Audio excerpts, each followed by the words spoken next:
So, welcome everyone, Education for Life here, Katia and Patrik. And today we have a special guest from Australia, so from the other side of the world.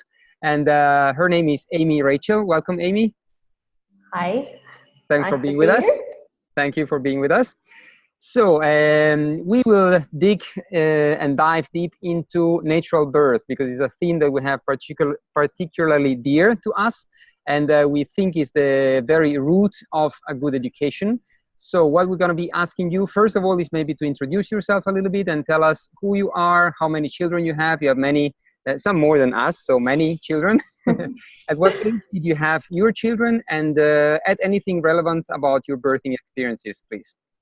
No worries. So, my name's Aimee. I have 5 children. So I have a 12-year-old, I have 8-year-old twins, and then I have a 4-year-old and a nearly 2-year-old.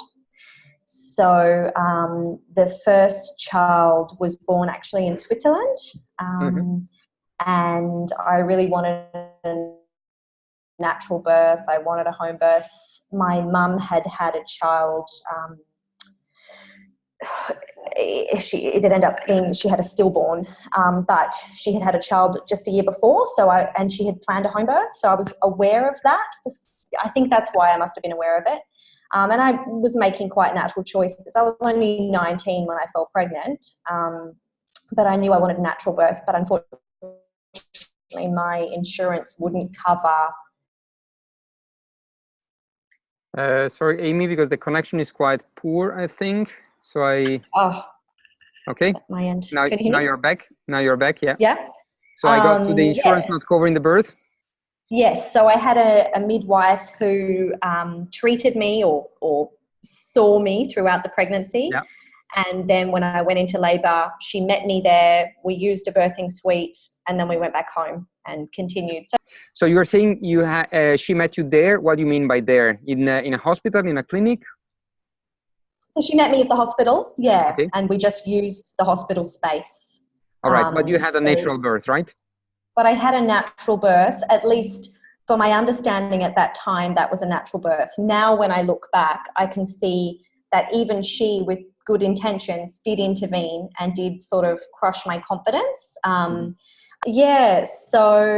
they gave me Syntocin to deliver the placenta, and that not until then baby number 4 when I had a home birth did I. So you stopped where you said about the first 3 pregnancies, the first 3 deliveries, you had all the time oxytocin, right? So just for the placenta. So the second, my second birth was the twins. They were born in hospital in Perth. I flew to Perth from Switzerland. I was 30 weeks pregnant, so I didn't have a lot of time to make choices. And I had to fight the doctors every single time I went because they were telling me, oh, you have to have an epidural and you have to do this and you have to do that. And we'll be pulling the second twin out by his feet, and they were both head down. So it was ridiculous. But just totally difficult to deal with. But on the day I had good people, good midwives who kept the doctors out, and everything went smoothly. So they pretty much, apart from the Syntocin, again, there was no intervention. But then with my baby number 4, I wanted a home birth, and that's when I had to process the doubt in myself that, but I'm not sure if I can actually birth a placenta naturally because I've had to have this help the other times. And of course, it was fine. That was the birth that I had shared recently. That was Isaiah's birth, and that was it was a magical experience. It was one of the most amazing experiences I've ever had in my life. The whole thing was just so well-rounded, and the family being there, and the song and the fire, and I mean, he was a water birth, so it was just it was really magical. So totally magical. I can feel. The funny thing is, I expected the same kind of magic for then baby number 5, and it was very different. It was whereas Isaiah's birth was very much magic. It was like off with the fairies. Seraphine's birth was, he's a little fire baby, and he just shot out. I didn't have time to, I didn't have time to light a candle. He was just there. Like literally, I said, I'm going to make pancakes between my next contractions. And 6 minutes later, he was born. So no time for pancakes. There was no time. My sister had to make me the pancakes instead. So I had pancakes at 2 a.m. But yeah, no, it was still magical. And it's still like, I would never choose anything but home birth. If of course, medical intervention has its place in necessities, but as a choice, I would never choose anything but home birth. But it was interesting to me to see that, I guess I imagined home birth equals that particular kind of magic, but it's a different kind of magic each time. Each child brings through something different as well. So absolutely. Yeah, that was quite powerful. You want to add anything? Since it's since I'm present this time in the interview, so I can also share this kind of magical moments when you when you have this choice. And I was aware this time about this possibility through the trip. So I've been meeting people who had experience, and back in Italy we also have a friends who had also with 5 kids. With 5 kids, they also had a home birth experience, as well as the a hospital birth with a 5th child and with a epidural. But because of problematics that arise during the pregnancy, during the birth. Sorry. Yeah. So and what I could add is back to my let's say youth time, when I've been pregnant first time, and after a few times of miscarriages, I was kind of thinking that without medical intervention, it would be kind of impossible to have a healthy child. And through my first pregnancy, I was seeing the Swiss doctor who've been following me, but I was feeling like this is the way it should be in order to have a healthy child.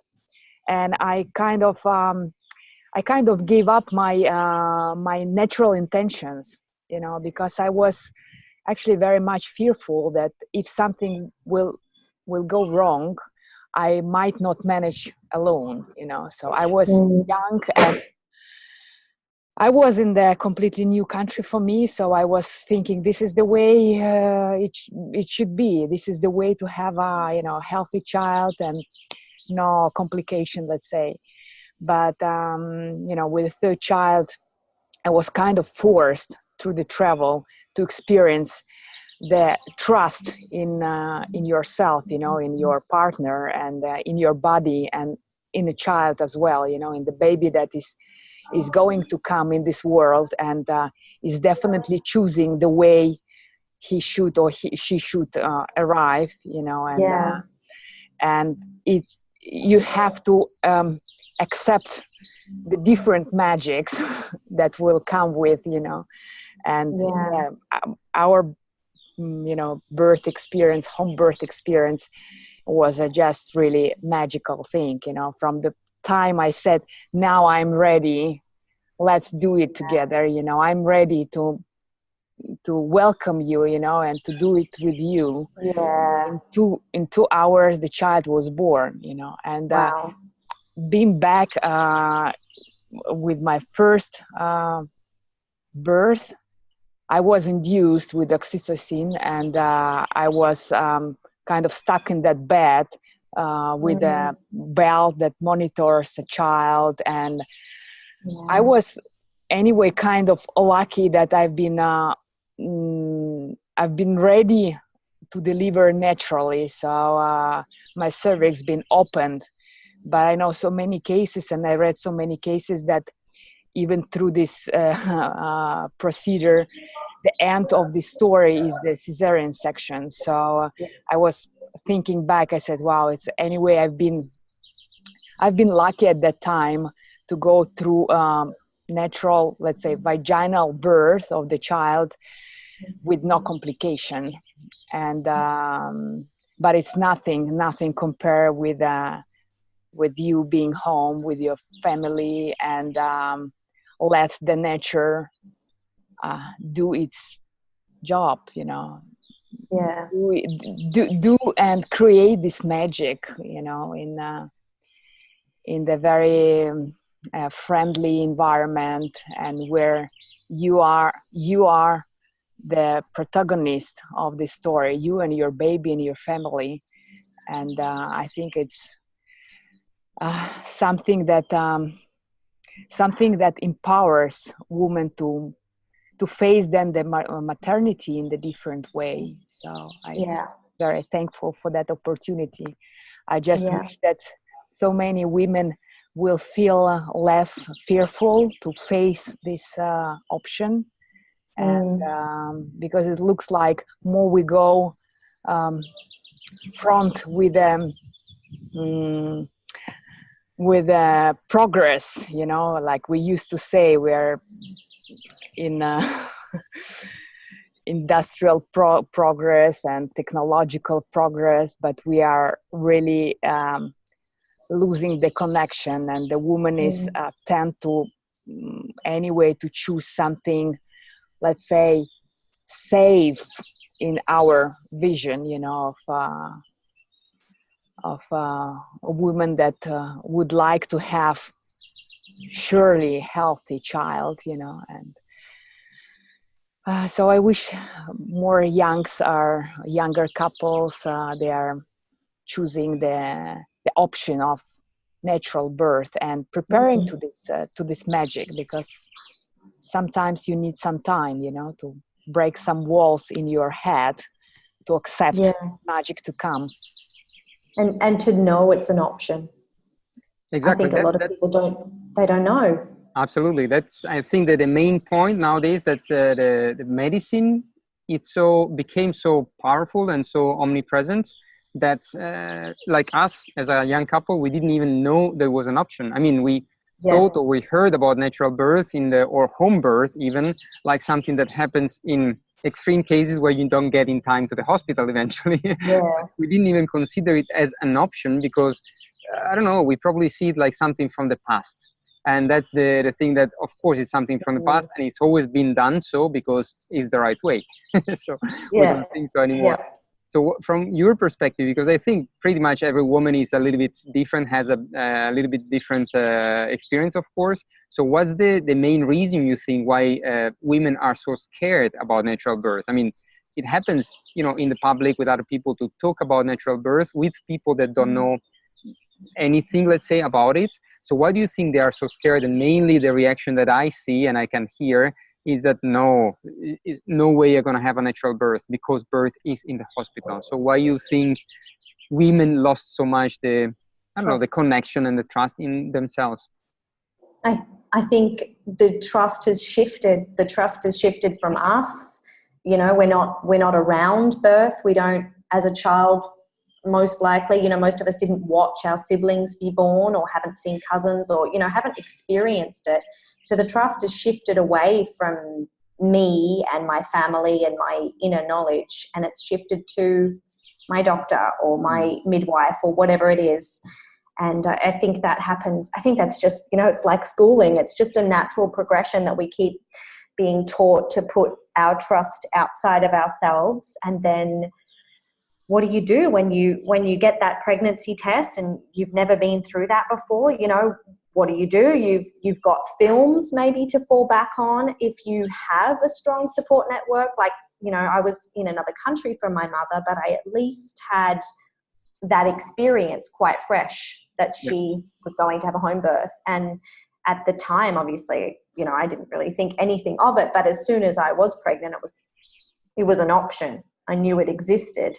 And the more I thought about it, why would I want to go to hospital? That sounds horrible. Like, if I've broken my leg and I need surgery, okay, but why would you want to have a baby there? So I think I was lucky in that regard, but I think a lot of women aren't. They go to the doctor and then they just do what they're told. And the stories they hear are birth is painful and it's tiring, and they, you know, people love to share the worst case scenarios.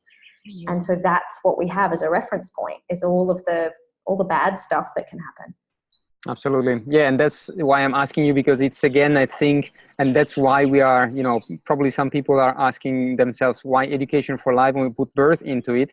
But I really think, like I said in the beginning, it's the very root of education, because for women, it's a very empowering situation and experience that gives power to know that you are able and capable to go through everything throughout the life of your kids, and not always give power to others, like you're saying, shifting the power and giving it to doctors during the pregnancy, to doctors during the delivery, and to educators during the education of your kids from very early, like we heard also yesterday, from 3 months already giving kids in the how you call it, the nido and nursery, etc.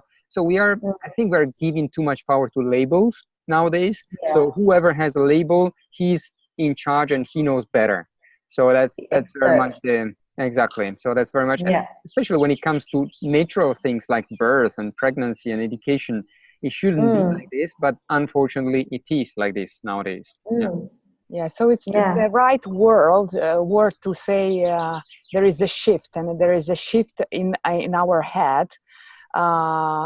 By one side, it's easy, it's comfortable. When you give power to others, you don't have to take responsibility yourself. You delegate the thing, but you delegate the most precious thing in your life. You delegate, the birth. You delegate the education of your children. You delegate the connection with your partner to some psychologists, psychiatrists, and so on. And you are not connected anymore with the real world, and actually you're not value anymore this natural and the most precious thing in your life. It's everything like outgoing, everything else is more important. My work, my career, my friends, my social media friends, we kind of really shifting the priorities, and we're delegating things that we actually meant to hold and to do the best of ourselves in this life.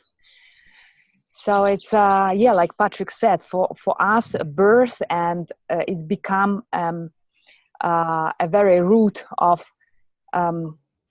following indication, because it creates that kind of connection. Absolutely. Parents, mothers, and the fathers, they start. So it's like a starting point, and then from there, it's really have such a big percentage, we believe, and a high percentage of healthy relationship with your children, because totally different connection, because you trust yourself, and so you know that I've carried this child, I've birthed this child, I can do this. It's terrifying. It's terrifying for everyone. I don't think anyone, each child, like even the fifth, when I held him, I'm like, oh my God, so small. What do I do? But, it's terrifying, but you're all right. And if you know that you can do it, then you also know, when do I need to ask for help? Exactly. Now I'm not okay. Now I actually know something's not right. I do need help. And that's an empowerment too, to know when to ask for help. But if help is just there all the time, and there's always someone else telling you what to do, and you're always doing it someone else's way, then I think you get down the track and you turn around and go, who are these people? Who are these children? You just don't know them the same way. And I can see that in the progression through my children, the relationships I have with them. And, like we were saying earlier, by the third, or for me, with the fifth one, there's so many things that I'm just like, it's fine. It's all right. He'll sleep when he's tired. And I know that this time. Last time I was like, I've read the continuum concept lots of times. I get the theory. I'm sure it'll be fine. And I had to really practice it. Whereas the first three was like, oh no, we have to do sleep training because something's not right. There's always something not right. And now, this time I'm like, whatever, he's not having a nap. That's his problem. When he's ready, he'll come to me and he'll fall asleep on me if he needs to. And he does. And everything's fine. It's just go the natural way. Absolutely. The thing is that, what triggers me a little bit, not triggers, but what is a kind of shame, if you want, is that you have to go through, I don't think you have to, we don't have to go through having 1 and 2 and 3 and 4 and 5 children to finally have a perfect, not perfect, will never be, you know, but to have a really easy and take it easy, the whole process. So I would like that with this interview and with, you know, that what you are doing, what many people are sharing nowadays, we can arrive to a point where women are again getting, I don't say 100% of the power and feeling confident 100% from scratch, because it's impossible, because it's anyway a very new experience, but to help mothers and, you know, parents to really feel this confidence. And this, I think, it goes through this kind of sharing that we're doing, the kind of support that is unfortunately not pretty much there anymore, because we don't have enlarged families like we had in the past. So you don't have, you know, the mother and the stepmother and the, not stepmother, the mother-in-law and the sisters and the cousins and everything like it was in the past. So you had people around that they had this experience and they were very close to you. So nowadays, because we're pretty much left alone, or in most cases, you know, it's the couple and a few people around maybe every now and then. So we don't have this kind of support anymore. So I think we believe that the more we share these kind of experiences, the more we can help parents to be, or very new parents, to have this kind of empowerment and to feel like I can do it, and not, I don't have to go through 3 or 4 pregnancies that maybe you know? So it's a shame, because it's, you know, for the kids, because they're anyway our caviar, how you say, you know, our guinea pigs that they have to go you know, the first one has to go through it, and the second one a little bit less, and the third one maybe gonna be much better. So it's a shame, because they are kind of paying a little bit the consequences, and we're not able to enjoy it from the first, you know, delivery. So exactly. Yeah, no, that's so true. And I love to speak to new mothers or, you know, pregnant women and be like, you've got this. You've got this. You can do it. You know, everyone does. And ask for help. Ask other mothers, you know, call me anytime. It's okay. Not that I'm some expert, but, you know, I've done this. Children, and if you feel like, in some regard, there's certain things that I have. I've experimented on my guinea pigs, and I know what works for some things. And, you know, just trust me. Give it another week. You know, there's so many things that I remember, particularly with Isaiah, that's my 4th. I remember reaching those moments of frustration, and then being able to finally just breathe and go, it's okay. We had one of these a few weeks ago and it's passed, and now it's a new one, and there's a new thing. And, you know, and then watching the waves. I will disappear from the screen. Axel is waking up, sorry. He's waking up, that's okay. Yeah. No, absolutely. So no, and I see it. What I do cherish about a big family as well. What I cherish is seeing the children and the way that they have learned. You know, the way that the older children are now with the youngest. They understand. You know, they can deal with. You know, if you call them tantrums, or when he's having a meltdown about something, they've experienced that, and they've watched the way I have done it with the previous child. So they know how to step in. So I hope, you know, I've lived with my string of boys. I hope that they're amazing patient dads one day, because they have already they've had to be patient, and they've had to, you know, support their little brothers. Well, that definitely will help hugely. Which is, Yeah. Or they'll never have children. Absolutely. Now, but also the fact of, I see from the experience of April, so our daughter, that she was not present at the birth, but she was in the other room. And I'm sure that even though it was a kind of slightly traumatic experience, you know, hearing all the pain, but not seeing, but she could, you know, make up in her head, and I'm sure they're going to be, you know, progressing and getting even more so in the future, that she could make up that it's something natural, that it's a natural process. So you can go through, and Mama is still here. She survived. So it's something. Fine. Exactly. Yeah. And not to take for granted that birth is happening in the hospital, because we are very grateful, and we know that it's great that, you know, hospitals are existing and doctors as well for emergencies. But that's the exception, and not the natural birth is the exception. So we have to really shift around everything again and understand that the natural way of having birth is this, and not in the hospital.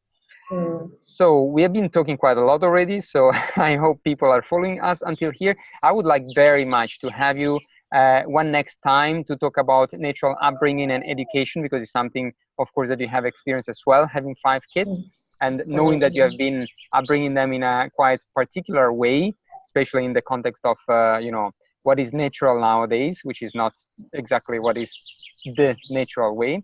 But this, we're going to be doing it next time. For now, if you would like to just say something on top of what was said so far, just to empower women or to tell them, look, there is another way. So what would you say as a last word to empower women and to help them getting onto the track that we have been on after a few births? I think the biggest thing is just not immersing yourself in too much information, but actually taking time to trust and taking time to connect with the child. So that unborn person inside you does have a wisdom, and taking the time to actually connect with that and know that there's some journey. You got a long journey ahead with this person. Pregnancy and birth is a small but really important part of it. Just connect with that and see what comes up from that connection before you delve into, other people's stories and other people's information and other people's experiences, because you will create your own. Yeah. And that's a huge theme, I think, because nowadays, again, I don't want to, drive out again and then go, but it's a huge theme because we are so much into, not confusion, but we are so disconnected from ourselves, and we have so much things coming up all the time that I think, I say as a father, but also as a mother, I guess it's so, we have so much distractions, and you don't even give yourself the time anymore to feel and to really follow and go with the flow. So you have things to do all the time. You're thinking already that after a couple of months, I have already to go back to work and I have already to do this. So I think it's extremely important that we just try to reconnect. And when you think about having a child, that's going to be the first priority, nothing else. So yeah. And often I see that it's not really like this. So you are just thinking about, okay, I'm going to have a child, but then, my priorities are, again, after a couple of months, going to work and doing this and doing that, and being distracted again from what is your main purpose in life as a woman, my belief. Yeah, for sure. Right. So thank you very much. And really would like to have you again on board for another interview about education and upbringing. So I wish you a very good day. It's already afternoon by you. So we are just starting the day here. It's beautiful. It looks beautiful there. Yeah, well, here is beautiful, and it's coming summer, and by you instead it's coming the winter, right? Yes, okay, the fire's burning. You're going into the cold time of the year. Okay. Yeah. All right. Thank you very much, Aimee, for being with us. Wish you have a lovely Sunday. Thank you very much. Same to you. Take care. Bye. Bye. Take care.